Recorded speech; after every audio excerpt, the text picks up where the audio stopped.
ಭಾರತೀಯ ಚಿತ್ರರಂಗದ ಪಾಲಿಗೆ ಕಹಿ ಸುದ್ದಿ ಕೇಳಿಬಂದಿದೆ.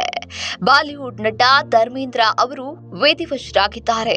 ಅನಾರೋಗ್ಯದಿಂದ ಬಳಲುತ್ತಿದ್ದ ಅವರನ್ನ ಆಸ್ಪತ್ರೆಗೆ ದಾಖಲಿಸಲಾಗಿತ್ತು. ಚಿಕಿತ್ಸೆ ಫಲಿಸದೆ ಇದೀಗ ಅವರು ನಮ್ಮೆಲ್ಲರನ್ನ ತೊರೆದು ಅಗಲಿದ್ದಾರೆ. ಧರ್ಮೇಂದ್ರ ಅವರಿಗೆ ಸುಮಾರು 89 ವರ್ಷ ವಯಸ್ಸಾಗಿತ್ತು. ಅವರ ಅಗಲಿಕೆಗೆ ಎಲ್ಲರೂ ಈಗ ಕಂಬನಿಯನ್ನ ಮಿಡಿಯುತ್ತಿದ್ದಾರೆ. 300ಕ್ಕೂ ಅಧಿಕ ಸಿನಿಮಾದಲ್ಲಿ ನಟಿಸಿ ಅಭಿಮಾನಿಗಳನ್ನ ರಂಜಿಸಿದ್ದ ನಟ ಧರ್ಮೇಂದ್ರ ಅವರು ಇನ್ನಿಲ್ಲ ಎಂಬುವ ಸುದ್ದಿ ಇಡೀ ಬಾಲಿವುಡ್ ಇಂಡಸ್ಟ್ರಿಯನ್ನೇ ಕಂಪನಿ ಮಿಡಿಯುವಂತೆ ಮಾಡಿದೆ. ವಯೋಸಹಜ ಕಾಯಿಲೆಯಿಂದ ಬಳಲುತ್ತಿದ್ದ ಅವರು ಇಂದು ನಿಧನರಾಗಿದ್ದಾರೆ.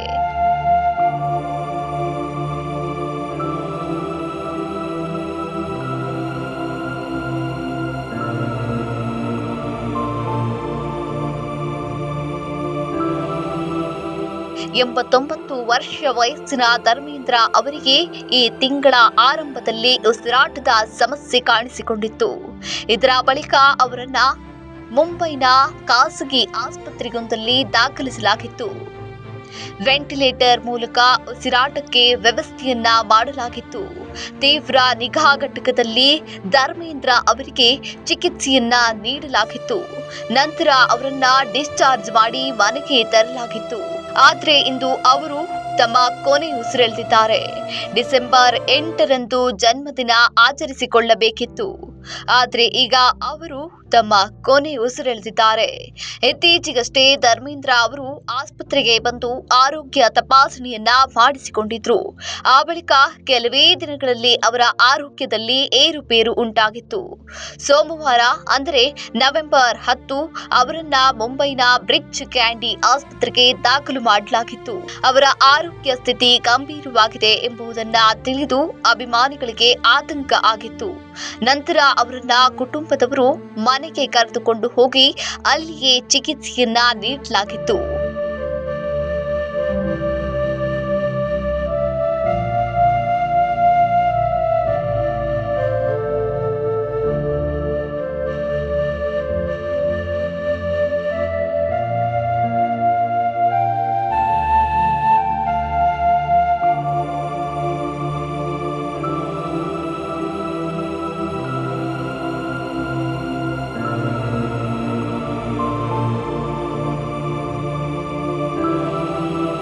ಒಟ್ಟಾರೆಯಾಗಿ ಇದೀಗ ಅವರು ಅಗಲಿರುವುದು ಅವರ ಕುಟುಂಬಸ್ಥರಿಗೆ ಬರಸಿಡಲು ಬಡಿದಂತಾಗಿದೆ.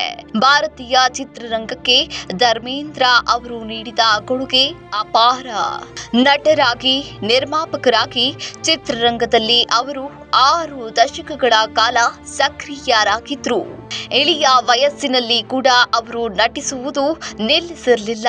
ಇತ್ತೀಚೆಗೂ ಸಹ ಅವರು ಕೆಲವು ಸಿನಿಮಾಗಳಲ್ಲಿ ನಟಿಸಿದ್ದು ಇದೀಗ ಅವರ ನಿಧನ ಕೋಟ್ಯಂತರ ಅಭಿಮಾನಿಗಳಿಗೆ ಬಾಲಿವುಡ್ ಇಂಡಸ್ಟ್ರಿಗೆ ನೋವನ್ನ ತಂದಿದೆ.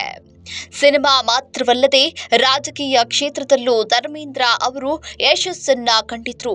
2004ರಿಂದ 2009ರ ತನಕ ಭಾರತೀಯ ಜನತಾ ಪಕ್ಷದಿಂದ ಅವರು ಸಂಸದರಾಗಿ ಕೆಲಸವನ್ನ ಮಾಡಿದ್ರು.